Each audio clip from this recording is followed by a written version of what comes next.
It's Tuesday, April 5th, and this is episode 1 of season 2 of Talk Commerce.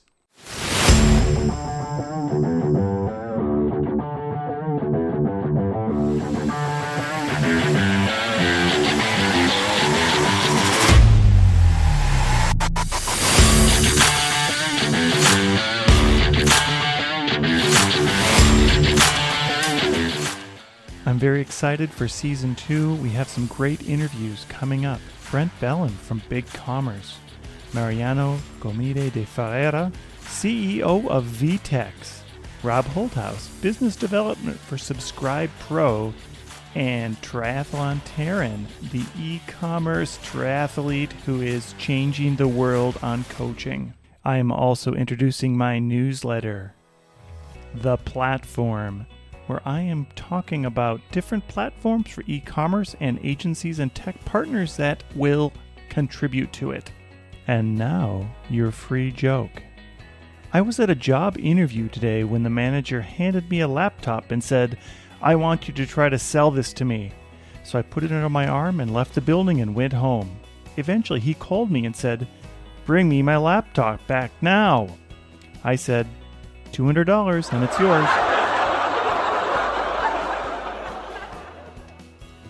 Youth don't stop playing sports because they lose a game. They stop because they have had a bad experience while playing.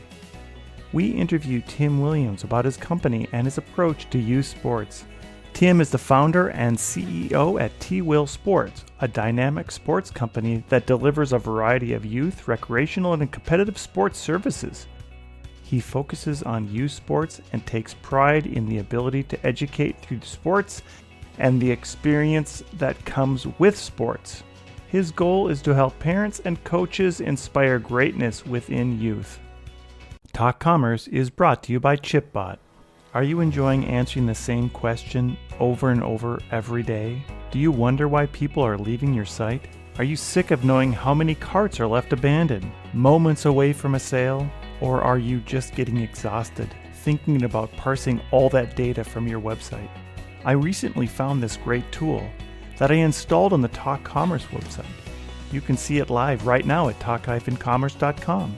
ChipBot Pylons and ChipBot Nexus are two tools integrated into one plugin that helps you manage your site smarter.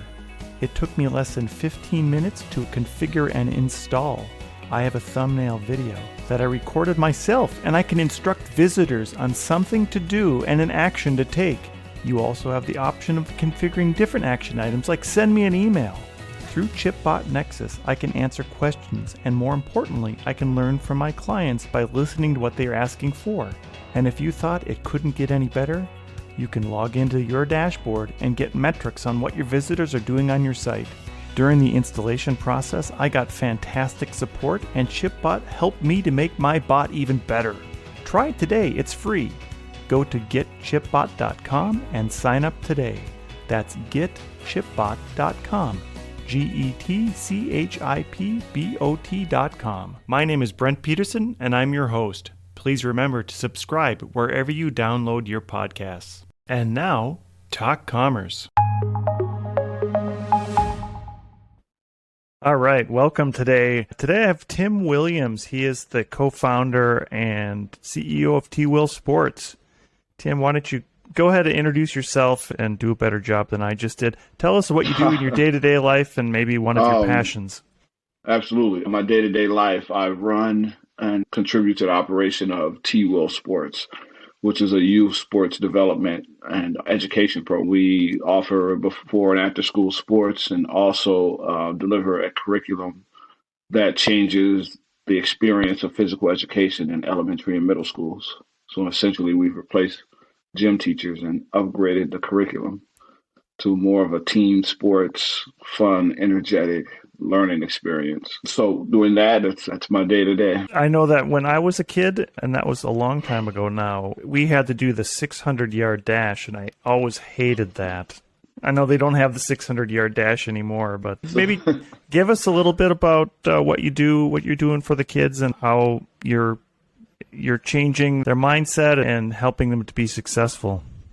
Well, through what we do is called the curriculum is called social sports science. We try to develop socially, give them social skills to get through learning a new sport and working with teammates, dealing with adversity. The entire curriculum is based around team sports. So like the kids come to a class, we divide them into blue and red. So you have a team that you're going to work with as we coach you through 9 different sports throughout the school year.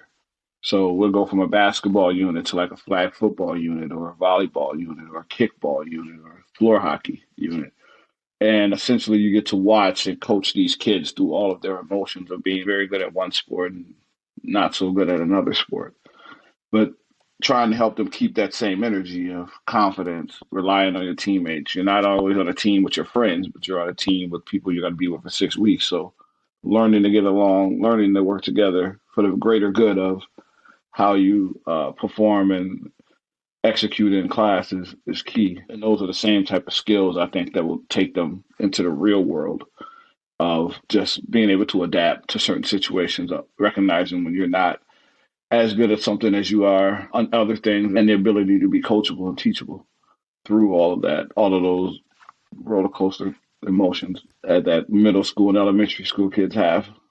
Yeah. And so we met through Entrepreneurs Organization, and I know that you're running a successful business. And why don't you just bring us back to how, and I can see how that helps the younger people as they move into their older parts of their life and how they can learn some leadership skills. What is your mindset to success, and how do you see that working for yourself? I think getting into it and starting it in the beginning, it was a lot about coming of age, understanding that living in a society where you're taught and shown that success looks a certain way. And so being able to take the ability to, I think, have a mindset of no permission, right? I don't need permission to be successful. I don't need permission to go out and try to build what I view as my dream or the success I want to have. Or so I think my mindset is that of something of not asking for permission to take the next steps in my life or take the next steps professionally. Or there is no such thing as a glass ceiling. The glass ceiling is the only one you put above your head. And just being able to put yourself in a position to take something you're passionate about, then figure out how you monetize it, and then figure out if that's something that's sustainable for you and your lifestyle. Yeah, that's such a good way of looking at things. I know earlier you had said that you should be gauging your success against yourself rather than others. Maybe dive into that a little bit and tell me what you mean by that. It's the only real competition that matters, is the one that you have against yourself and trying to be better than who you are or who you were. And it's really the only quantitative way for you to gauge your own growth or success. I think that because where you are today is not necessarily where you'll be 6 months from now. And if you attempt to gauge your potential marathon versus another person's sprint, it's not fair. You're not, looking at that through the right lens, and you're trying to understand something that's happening that you can't control. You can absolutely control the rate that you grow, the level of energy that you decide to put forth into those things. And I think that the more you internalize it, the more that you keep that battle going on inside, you'll never get comfortable. You'll always be looking for the next thing, always trying to be better than you were before. I think no one's going to be harder on you than you. No one's going to be more critical of you than you. And you're trying to satisfy something that will just drive you through the process of the journey of trying to be better, period. Yeah, that's such a good analogy, and I think about trying to compare, say, Usain Bolt against one of the top marathoners. That it is a different mindset, and really, if you take that too, it's a different goal for each of those people, and it's a different way of getting to that goal.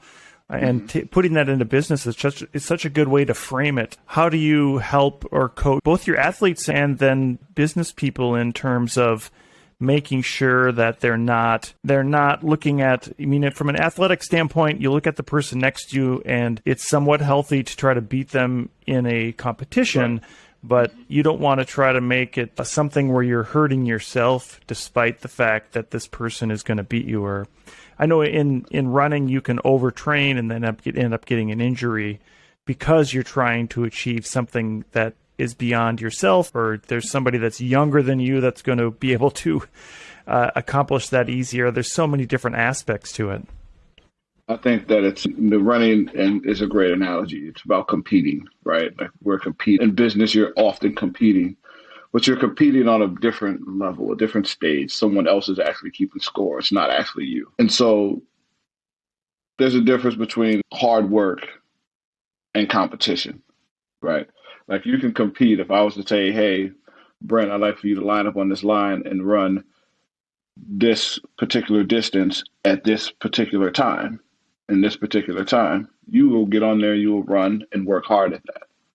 If I lined up Joe Schmo next to you, you will run differently, right?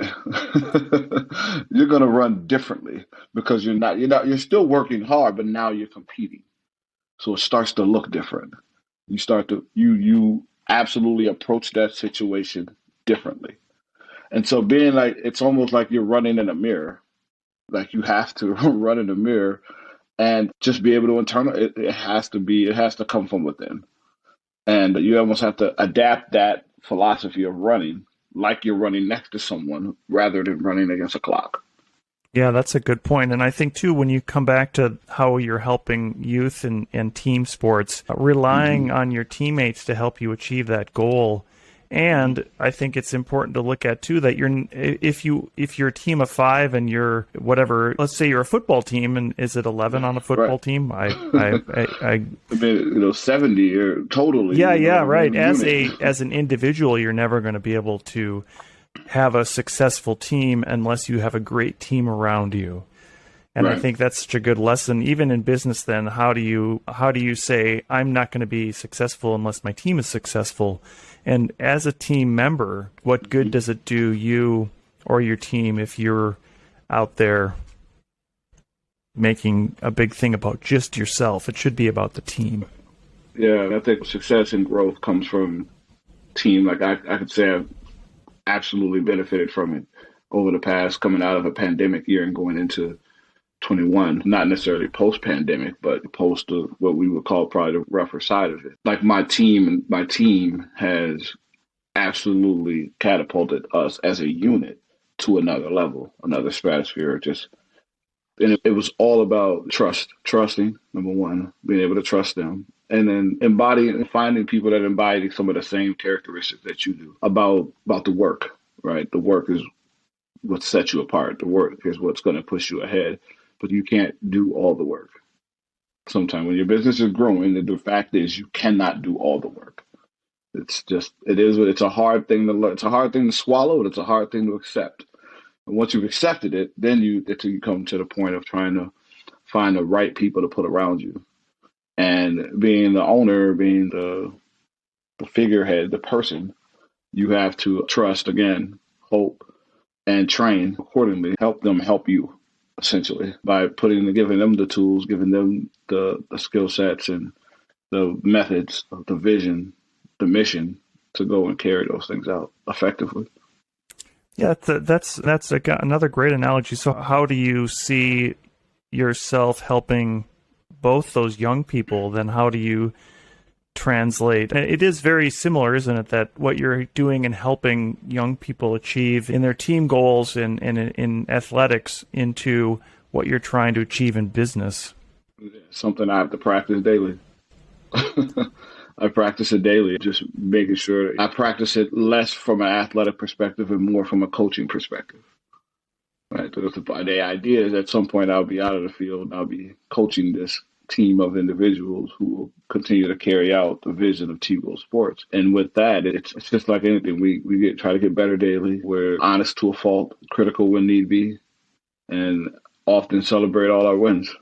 Celebrate every level of success we have. Because I think that's motivation to keep it when you're leading any group of individuals, is making sure that they understand what success isn't just the big milestone. Success is every little milestone along the way, especially when you've built it yourself, or it's yours, or it's something that you have personally attached to. And it's even greater when they start to have that personal attachment to it as well, because it changes how they work. It changes the way that they move and what they value through the process. As an entrepreneur, do you think that, is there anything special do you think that entrepreneurs have, or do you think it's something you can learn, or maybe just give us your view on what it means to be an entrepreneur?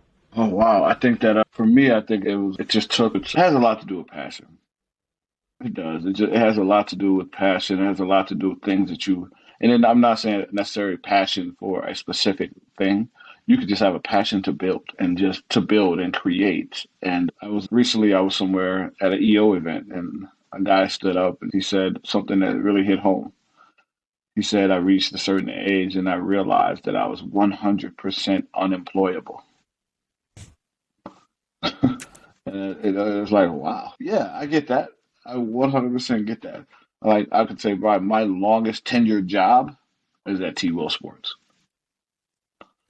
and I have zero, and it feels like the first day. When there's something that feels that good, even in the worst days ever that could happen to you, even when you're in the depths of whatever, it still feels that good to you. I think I think entrepreneurship chooses you. It's just you see the patterns, you start to recognize that anyone who's being honest with themselves know it. That, this is probably what I should be doing. Yeah, I always put the analogy that, I think passion is a great word for it. It's some kind of energy that you have to make the dreams that you have in your head a reality. And passion is such a great word for that. What about from an entrepreneur standpoint? I've heard people, when there's just a single person working and they're trying to do every single job and they're working as hard as they can. How do you coach people into asking for help when they need it? Well, they have to ask for help. They need to understand and know how to hit a pause button. Right? Yeah. When you're working that hard, you don't hit the pause button. That leads to burnout. Even now, I have a team, and before. The most important thing is there's absolutely a handful of things that you can't pause on. That can't wait an hour. That can't wait till tomorrow. And getting out of your own head, that's where it starts. Entrepreneurism, I believe, grants you the freedom to live your life on your own terms, but you actually have to accept that freedom. Right? Some people will just have it. It just won't take time off, or I can't. I have to be working. I have to do this. I have to do that. This has to happen. I'm working. I'm doing all these different jobs. At some point, you got to stop. You have to stop. You have to pause. You have to delegate. You have to figure out what are you doing here? What are you doing there? And then I think one of the biggest things I learned is that when you are a solopreneur, an entrepreneur doing all the jobs, all 10 jobs, you're juggling 10 balls, right? So the first thing you have to identify is, number one, every ball you're juggling is not glass. You identify the glass balls and you identify the rubber balls. The rubber balls you can drop and they will bounce and you will get picked right back up where you're going. You understand what the glass balls are, what the rubber balls are. If you can understand those two things, you'll be able to do it. You'll be able to do it for a little while longer, but at some point you're going to have to get rid of some of the balls. Yeah, that's great. I know that one entrepreneurial saying is you want to spend some time working on your business and not just for your business. Yeah. At some point, you become just another employee if you're just always working for your business. Yeah. And working on your business, meaning, like you've just said, taking a step back, taking a high-level view of it and seeing where you're at. If you don't take a step back, then you're going to spend the next 20 or 30 years working in a factory and just producing something without really achieving or thinking about what is that goal that I'd like to get to. I think you miss some things. Like when you're so far inside of it, it's like you can't see the damage a tornado does from in. You got to step out and see what's happening. And if you never step out, you never see what's happening. And so before you've been lost in this thing for a while. And while you're in it, you miss the opportunity to either get out of it, move away from it, get out of its path, try something different.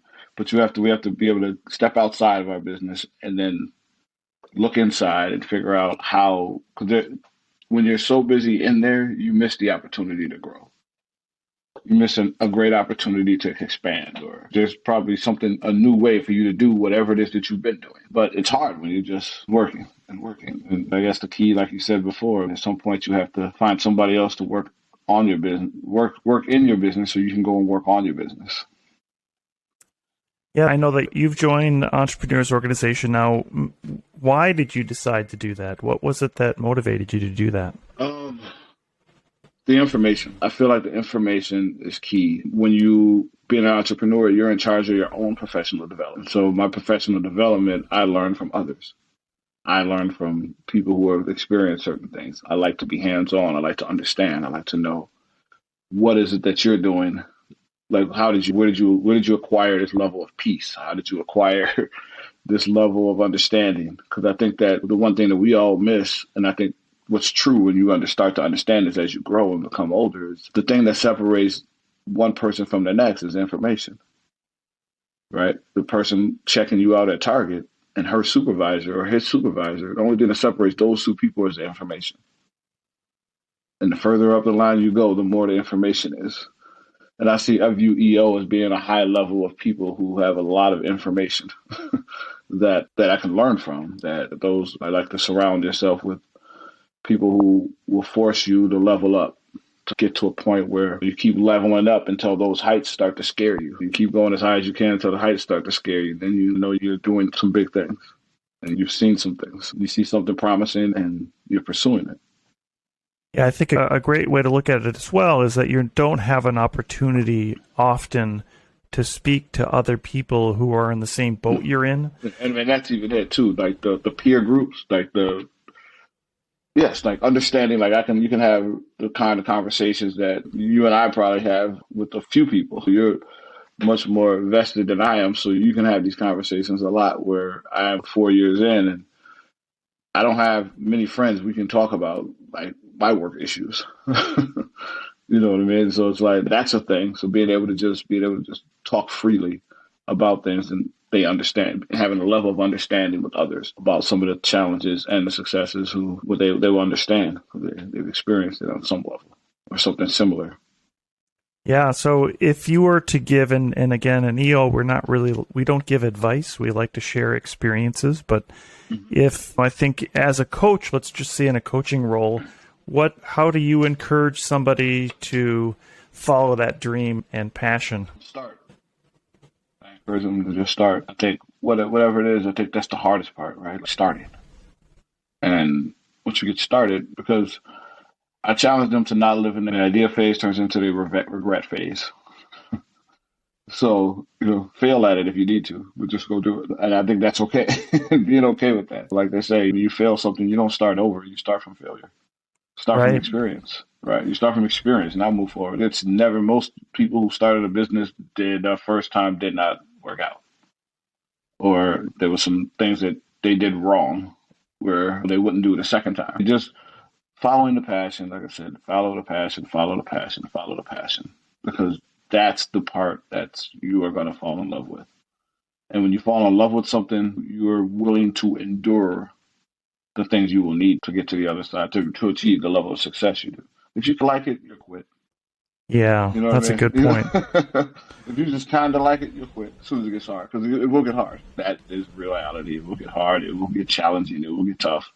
You will be discouraged. You will start to leverage things you didn't know you were going to have to leverage. All these things are going to happen. But if you love it, go through the mud with it. You're going to keep it close to the vest. It isn't going to deter you.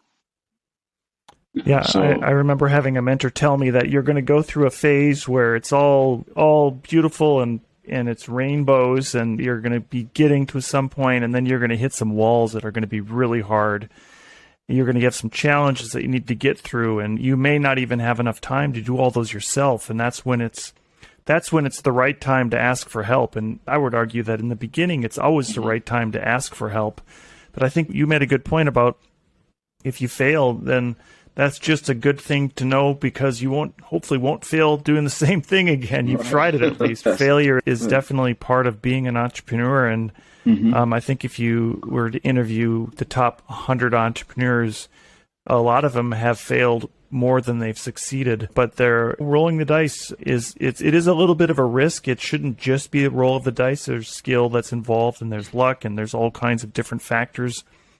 And then there's smarts, and there's asking for help. I think you've hit a lot of these really good points. Yeah, it's just fun. And most of all, like, you have fun.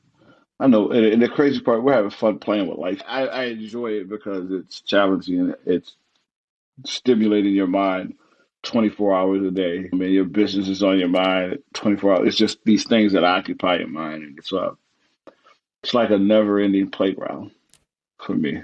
And that's how I describe my journey. It's a never-ending playground in my head. I'm always thinking about what to do, how to change it, how do we make it better. And whether you do anything, and if you want to tutor kids, and start a tutoring company. Like, go and do it. Figure out how you can do it yourself, because it's possible. And there's just, as long as you're willing to put in the work. And for me, a really good key is I have a great support system.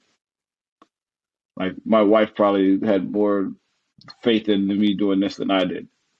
Or it is the people around you, the people who count on you, or the people who you count on. Those people have some level of belief in you. That's motivation to keep pushing forward, to jump off that ledge that is ever present.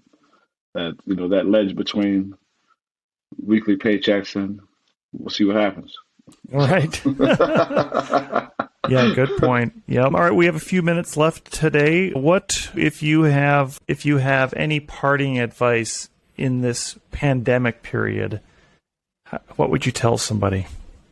Don't be afraid to pivot. Don't be afraid to step outside your comfort zone. Try something new. I believe this pandemic period has challenged us all to be innovative. Stretched all of our creativity. Be creative, be open, leverage your networks.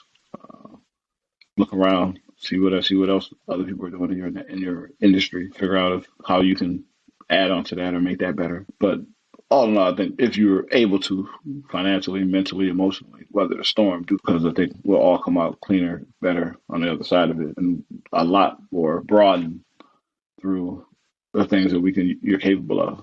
I mean, doing that, you may be surprised at what you come up with. Yeah, good. Very good. I know that there's so many business leaders out there that two years ago would have said, no, everybody has to come into the office. And if you don't come into the office, we're going to fail. And 2 years later, or whatever it is, 18 months later, we've discovered we have to make it work this way. Yeah. 2 years later, they're wondering if you need an office building. Right. So, I think we've all gone through some changes, and hopefully what you saw, the leaders are being diligent on flexibility, bending out of their comfort zone, like you said. Think back in 18 months, and now you're thinking, like, why do I need you here every day anyway? Forget the job. And so I think it's interesting. I think, hopefully we get closer back to, this is our new normal, let's be honest. This is our new normal, and it'll be this way for a while. So whatever next is happening. Exactly. Tim Williams, founder and CEO of T.WILL Sports, thank you so much for being here today. Thanks a lot for having me, bro. Appreciate it. Fun. Thank you. This episode is brought to you by the Magento Association. Join today at magentoassociation.org/join. Be part of a great and vibrant Magento community. Thank you again for listening. My name is Brent Peterson, and it has been my pleasure to be your host today. Please rate and subscribe to Talk Commerce. New shows out every week.